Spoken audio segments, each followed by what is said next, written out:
مصباح، آپ اب ذرا پاکستان کی پرفارمنس پہ بات کرنا چاہوں گا آپ سے. آپ کا ایکسپیرینس بہت ہے. ٹیسٹ میچز میں پاکستان کو 3-0 شکست ہوئی، پھر T20 سیریز 4-1 پاکستان ہارا. اب اس کی کیا موٹی موٹی وجوہات آپ کے سامنے ہیں؟ دیکھیں ٹیسٹ کرکٹ تو ہم آسٹریلیا میں کھیلے ہیں. میں اگر پریویس ٹورز کو دیکھوں تو مجھے لگتا ہے اس سے بہت بہتر پرفارمنس تھی. جو انکریجنگ سائن تھا ہماری بولنگ، جس نے ہمیں آلموسٹ تینوں ٹیسٹ میچز میں کہیں نہ کہیں گیم میں رکھا. 2 ٹیسٹ میچز تو مجھے لگتا ہے ایسے تھے کہ جہاں ہمارے ہاتھ میں آلموسٹ گیم آ گئی تھی اور ہم نے مسٹیکس فیلڈنگ میں کی. 16 پہ 4 میلبرن میں آؤٹ ہوئے، وہاں سے گریب نہیں کر سکے فیلڈنگ لیپسز کی وجہ سے، اور بیٹنگ نے اس طریقے سے رسپونڈ نہیں کیا جس طریقے سے کرنا چاہیے تھا. شاید بہتر رزلٹس آتے، بٹ اوور آل مجھے لگتا ہے کمپیریٹیو کھیلا پاکستان. کیپٹنسی بہتر تھی، بولنگ بہتر تھی.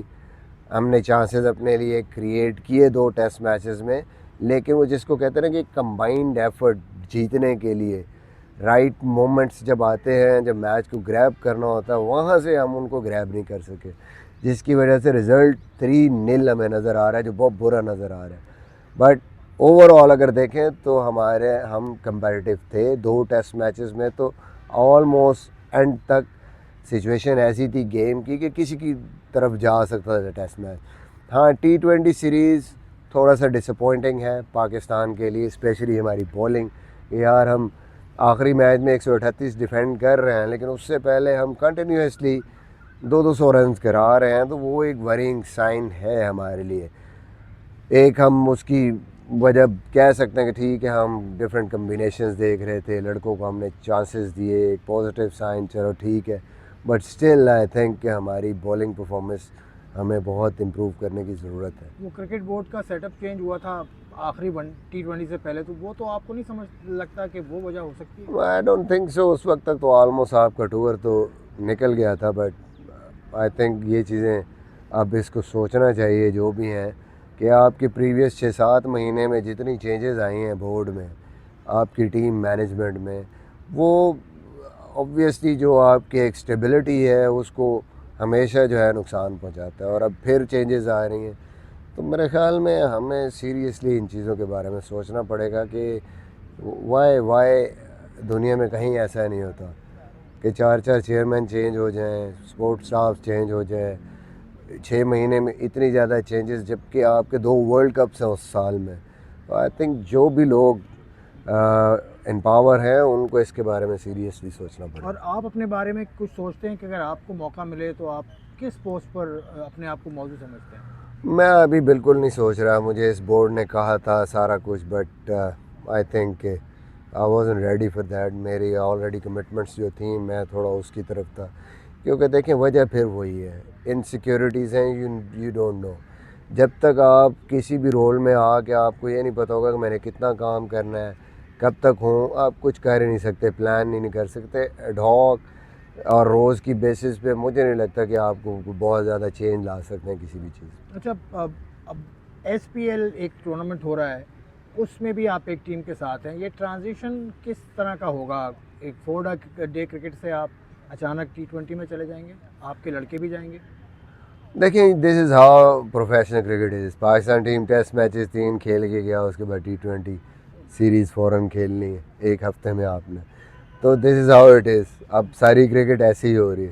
اب یہ نہیں ہو سکتا کہ آپ جو ہے نا وہ ٹائم اس کا لمبا ٹائم مانگیں. تو آپ کو مینٹلی ڈفرینٹ کرکٹ کی جو ڈیمانڈز ہیں ان کو سمجھنا ہے اور اس کے مطابق فوراً آپ نے ایڈجسٹ کرنا ہے، ایز اے کوچ بھی ایز اے پلیئر بھی. تو میرے خیال میں آپ اگر دونوں چیزوں کو سمجھتے ہیں تو آپ فٹافٹ جو وہ ایڈجسٹمنٹس ہیں وہ کرنے کی کوشش کرتے ہیں. تو صبح میں آپ 4 ڈے کا فائنل کھیلیں گے اور شام میں آپ سندھ پریمیئر لیگ کھیلیں گے، یہ کہہ رہے ہیں آپ؟ نہیں میں نے تو خیر آپ نے کھیلنا کھیلنا نہیں نہیں، لیکن ہے. آپ نے ٹیم کو میرے چلانا لیے ہے. تو مینجمنٹ کے لیے تو آسان ہے کہ آپ نے یہاں آنا ہے، ٹھیک ہے. اس کے بعد اگر وہاں پہ بھی ہیں تو پلیئرز کے لیے میرا نہیں خیال کہ ایسا ہو سکتا ہے کہ وہ یہاں پہ بھی کھیل رہے ہیں وہاں پہ بھی. جو بھی کھیلیں گے وہ یا یہاں کھیلیں گے یا وہاں پہ کھیلیں گے. اچھا، یہ آپ نے کہہ دیا اپنے پلیئرز کو، اور SPL کی مینجمنٹ ایسے ہی ہوگا. آپ یہ ہو نہیں سکتا کہ دن کو آپ ریڈ بال کھیلیں اور شام کو جو ہے آپ وائٹ بال کھیلیں. ابھی PCB نے بھی NOCs پر کچھ روک لگائی ہے، کچھ پلیئرز کو NOCs نہیں دی، اور یہ بات سننے میں آئی ہے کہ PCB کی طرف سے ایسی کوئی پابندی نہیں ہے کہ صرف 2 لیگز کھیلیں. یہ 2 لیگز کھیلیں آپ اس پر اتفاق کرتے ہیں کہ کم لیگز کی پرمیشن ہونی چاہیے لڑکوں کو؟ I have no idea about that what's happening, لیکن میرا جو ٹیک ہے وہ سمپل ہے، کامن سینس شوڈ پریویل. آپ نمبر آف لیگز جو ہے نا، اگر میرا پلیئر ابھی کچھ نہیں کر رہا اور آگے کوئی سیریز نہیں ہے اور اس کے پاس ورک لوڈ بھی اس کا بھی کوئی ایشو نہیں ہے، تو وہ 3 لیگز بھی کھیل رہا ہے تو اٹ ڈزنٹ میٹر. لیکن اگر جیسے پاکستان نے ورلڈ کپ کھیلنا تھا اور اس سے پہلے 2 لیگیں تھیں اور بڑا وہ امپورٹنٹ ٹائم تھا پلیئرز کو فریش رکھنے کے لیے، تو چاہے وہ پہلی ہی 2 لیگ جو سینٹر کانٹریکٹ میں الاؤ ہیں اس ٹائم پہ انہوں نے کھیلی ہیں، پاکستان کو تو اس کا نقصان ہو گیا. تو رائٹ ٹائمنگ پہ رائٹ ڈیسیجن ہونے کی ضرورت ہے. لکھا ہوا جو بھی ہے نا، وہ ہو سکتا ہے وہ اس ٹائم پہ وہ ڈیسیجن لینا جو ہے نا وہ ٹیم کے حق یا پلیئر کے حق میں بہتر نہ ہو. تو یہ جتنے مرضی آپ رولز بنا لیں، مجھے لگتا ہے کہ اس ٹائم پہ دیکھنا چاہیے کہ اس پلیئر کو کوئی فرق تو نہیں پڑا، کوئی فرق تو نہیں پڑے گا، اس کی کرکٹ یا اس کا ورک لوڈ یا انجری تو نہیں ہوگی، تو پھر اس کو لیگ کی اجازت ملنی چاہیے. اگر نہیں ہے تو پھر میرا خیال میں اس کو پاکستان کو پریفر کرنا چاہیے اور اس کو اس چیز سے بچانا چاہیے.